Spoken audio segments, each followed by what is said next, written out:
Camago. Into mancela sihlale phansi. Uba siyama ke kodwa ke ndinikile ilungelo loba kuhlale phansi. Uyakuma ngokuthanda. Ungathi ayumkhangisa uye wasimisa.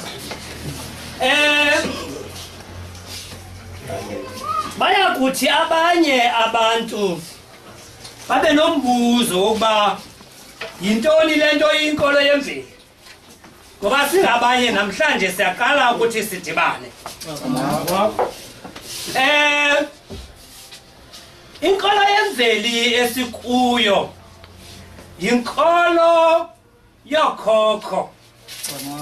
Sikuyo ngenxa yokuba sikhuthazwa ewe ngumzila okhokho bebehamba ngawo ngaphambili wobunyulu nokukhonza uqamata ngezihlwele.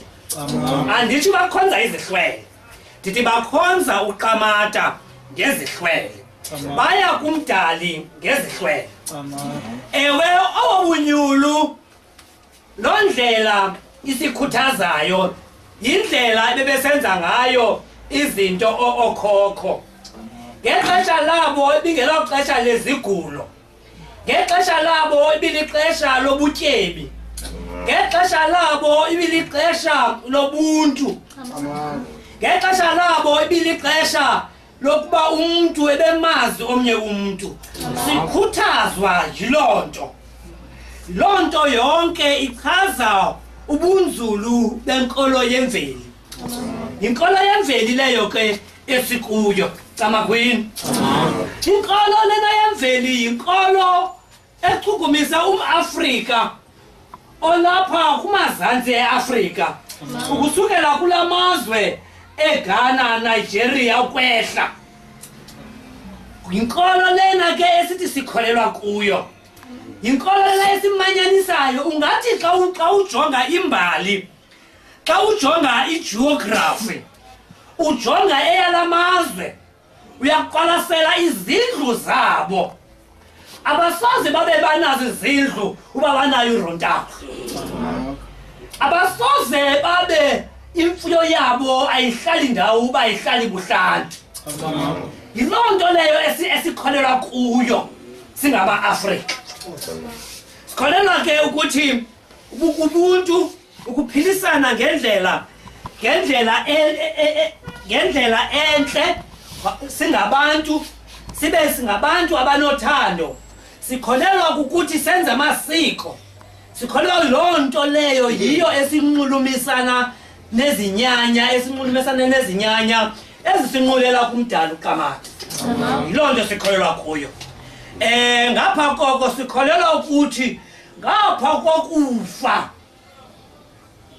umuntu uya abe sisihlwele. Sikholelwa ngapha kokuhla kokubhubha umuntu wenzelwa amasiko xa ebhubhile. Amasiko amnxulumanisa nezihlwele zakubo. Uyakuthi uba la masiko awenzelwanga ubuye ngeempawu ezithile kumzi wakho. Umzekelo, kubekho umntakwethu ohambayo ezilalini engafumani umsebenzi, wabuya umntakwethu wawufumana umsebenzi eKapa.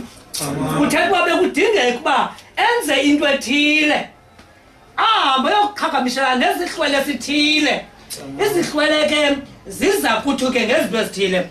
Athi omnye umbhali izihlwele ziza kuthi ewe ngezinambuzane ezithile, izihlwele ziza kuthi ngezilwanyana ezithile. Sikholelwa ngakwezo zilwanyana. Abanye bakholelwa koonkala, abanye bakholelwa kooqam, abanye bakholelwa kwizilwanyana ezithile zekhaya. Bathi ezi zilwanyana zibasondeza ecangomdali, ecangokwezihlwele, ecangoqamata. Loo nto ke esibangela uba sithi siyinkolo yemveli namhlanje. Camago. Enengoma, emva kwengoma.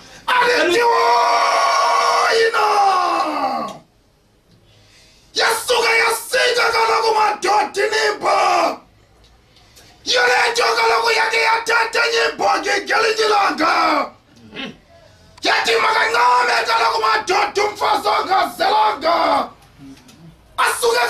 vale ngayo emnyango wade kwavakala kaloku ugasela mhle wade kwavakala kaloku noqobo wade kwavakala kaloku njenza kagolo kambe kaloku indlovu zetlekhaya kuba kaloku solomalusi yilonto kaloku ndisithi kwesizukuzukutili sasemaqwathini sikadikela sikaNzwayibane yilonto kaloku ndisithi kwesizukuzukutili sikamasoka sikadedeza yilonto kaloku ndisithi kwesizukuzukutili sikamngquse sikandela ndibulela mntwana omhle yake yathetha kaloku enye ibhoki ngelinye ilanga yathi kaloku mawethu izizwe ngezizwe zonke zomhlaba zinamasiko ke kambe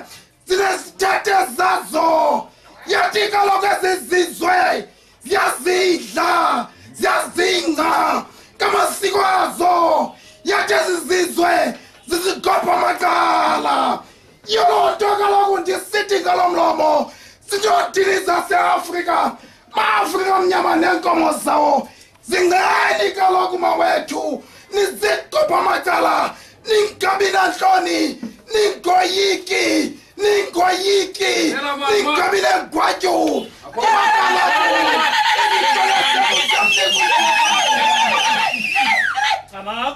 yilonto kaloku ndisithi xa kude ndithi mawasukume madoda amathemba amhlophe ase-Afrika yile nto ndithi madoda xa kude mawasukuma amathemba akwantu yile nto madoda xa kunje ndithi mawasukuma amathemba kaXhosa kaPhalo kaNgqonde kaGcaleka yile nto madoda xa kunje ndisithi zelilibambe lingathoni yile nto madoda xa kunje ndithi gogelani kaloku mathemba amhlophe yile nto madoda xa kunje ndithi gogela qabatongo umdali wento zonke